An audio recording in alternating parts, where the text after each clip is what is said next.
bitkisinin bir çiçəyində olan bitişik erkəkçiklərin sayı. Bitişik erkəkçik, noxud bitkisinin tək erkəkçiyini yazacaq. Taxlalar fəsləsidir. Paxlalı bitkilərdə erkəkçik 9, pilus 1 yazırdıq. Yəni bilirsiniz ki, burada erkəkçiyin 9-u bitişikdir. 36-nı bölsək 9-a bərabərdir 4 dənə çiçək olduğunu alarıq. Qayıqçıqların sayı biz bilirik ki, burada ləçəklərdə qayıqçıq olurdu. Bunlardan ikisi birləşik qayıqçıq idi. Pilus ikisi sərbəst olan avar idi. Pilus 1 də yelkən idi. Deməli, neçə dənə yelkən vardı? Yelkən sayı 1 dənə olurdu.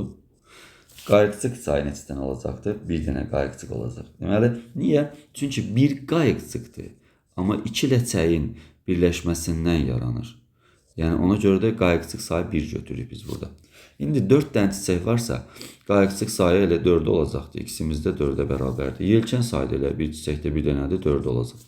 Bizdən nəyi soruşur? X, Y ifadəsinin qiymətini deyir. Bu da 8 olduğunu ala bilərik.